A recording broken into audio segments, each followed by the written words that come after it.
अस्सलाम वालेकुम। Welcome back. आज का हमारा टॉपिक है significance of binomial nomenclature. This topic is actually the continuation of previous topic. Last topic में हमने बायनॉमियल नोमेनक्लेचर को डिस्कस किया था, उसमें हमने बायनॉमियल की डेफिनेशन और रूल्स पढ़े थे। आज हम सिग्निफिकेंस, अहमियत पढ़ेंगे, इम्पोर्टेंस पढ़ेंगे।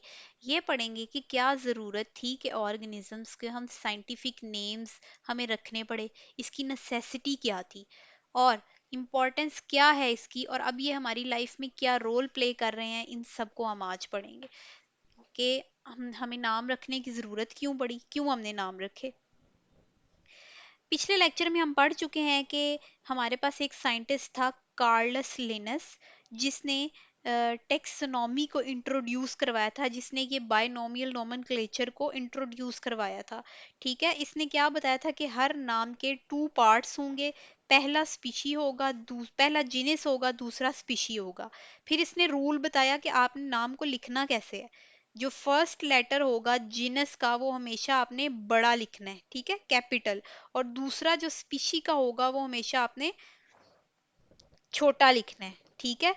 और आपने क्या बताया कि बोथ पार्ट्स जो थे वो together name the species, this species is species epithet, ठीक है। ये एग्जांपल दी हुई है उसने आपको। फॉर एग्जांपल आपने फ्रॉग का नाम पढ़ा था, राना टिग्रिना, तो पहला नाम जो था वो आपके पास जीनस का है, दूसरा स्पीशी का है। आपको इस टॉपिक में एक एग्जांपल देती हूँ मैं कि एक बच्चा अगर रिसर्च कर रहा है अनियन पे, ठीक है, एक बच्चा अगर अनियन पे रिसर्च कर रहा है, यहाँ पे इसकी लैंग्वेज पंजाबी थी या वो उर्दू बोलता है, वो प्याज कहता है। बाद में ये अमेरिका मूव कर जाता है। वहां जाके भी अगर वो सबको पूछेगा कि मुझे प्याज चाहिए, तो अमेरिकन को समझ आएगी, आई नीड प्याज। वो कहेंगे ये क्या कह रहा है, व्हाट इज प्याज।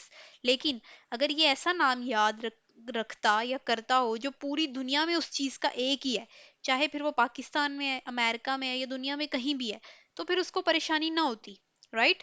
तो इस इश्यू को सॉर्ट आउट करने के लिए साइंटिस्ट ने हल निकाला कि पूरी दुनिया में एक ही नाम होना चाहिए, ताकि कोई भी साइंटिस्ट कहीं भी काम करे तो उसे मसला ना हो।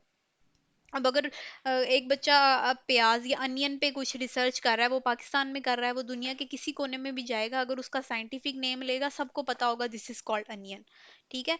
बहुत से साइंटिफिक नेम्स रीजनल भी होते हैं, हर जगह का नेम अलग होता है। ये रीजनल नेम्स भी क्रिएट्स मैनी प्रॉब्लम्स। अब अनियन की एग्जांपल ले लें, अनियन को इंग्लिश, प्याज जो है इसको इंग्लिश में हम अनियन कहते हैं, उर्दू में हम प्याज कहते हैं,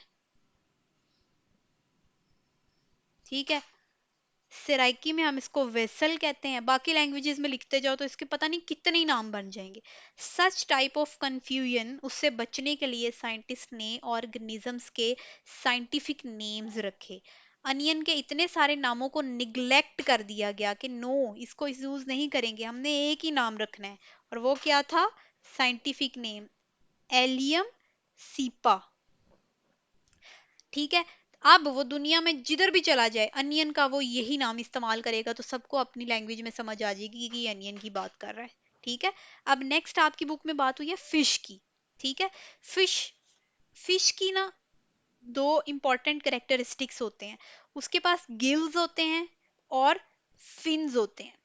गिल्स होते हैं रेस्पायरेशन के लिए, सांस लेने के लिए, और फिन्स होते हैं स्विमिंग के लिए। हम फिश कहते हैं उसको जिसके पास ये दोनों चीजें हों, ठीक है। लेकिन जैसे अब स्टार फिश है, जेली फिश है, ये सारी मछलियां तो फिर फिश की डेफिनेशन में नहीं आती, क्योंकि ना इनके पास गिल्स है ना फिन्स है, ठीक है। किसी के पास गिल्स नहीं है, किसी के पास फिन्स नहीं है। इस तरह के ऑर्गेनिजम्स को भी तो डिफरेंशिएट करना था।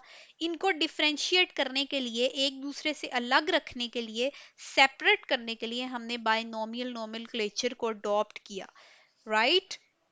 कोई ऐसी चीज जो अभी तक आपको समझ ना आई हो इसमें, अब हम थोड़ा सा इसको डिस्कस कर लेते हैं।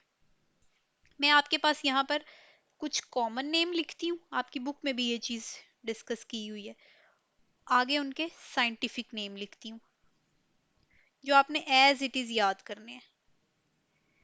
अब आपने सुना है ब्लैक बर्ड, ब्लैक बर्ड या फिर हाउस क्रो, ब्लैक बर्ड्स, ठीक है। इसको हम हाउस क्रो भी कहते हैं, इसका सेकंड नेम है, रीजनल नेम है, इसको कह सकते हैं। तो ये कौवा है, इसको, इसका साइंटिफिक नेम क्या होगा? कार्वस सेप्लेंटस, ठीक है। अब दुनिया में कहीं चले जाए, इसका साइंटिफिक ये नेम यही रहेगा। आगे आ जाए अनियन पे। अभी हमने पढ़ा, इसका होगा एलियम सीपा। अब नाम लिखते हुए आप ख्याल रखना है आपने कि ये पहला स्पीशी जीनस है, दूसरा स्पीशी है। पहले का वर्ड कैपिटल, दूसरे का स्मॉल। हमारा ह्यूमन का देख लें, क्या है हमारा साइंटिफिक नेम? होमो सेपियन। पी का पढ़ के आए हैं हम। पी का क्या था?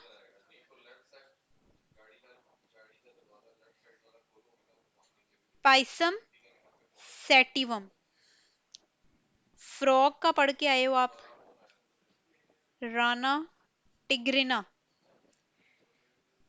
ठीक है। और मस्टर्ड प्लांट का पढ़ा है आपने, उसका क्या है? ब्रेसिका कॉम्पेस्ट्रिस। तो ये सारे नाम जो हैं एज इट इज आपने याद रखने हैं। ये इनका फर्स्ट लेटर कैपिटल है, सेकंड स्मॉल है, और ये इनके साइंटिफिक नेम्स हैं। ये आपकी एग्जांपल्स हैं साइंटिफिक नेम्स की, राइट। ब्लैक बर्ड कौवा जो है उसको कार्वस सेप्लेंटस कहते हैं। अनियन को एलियम सीपा कहते हैं। ह्यूमन को होमोसेपियन कहते हैं। पी को पाइसम सेटिवम कहते हैं। और फ्रॉग को राना टिग्रिना कहते हैं। And mustard plant is known as Brassica campestris. Is that clear?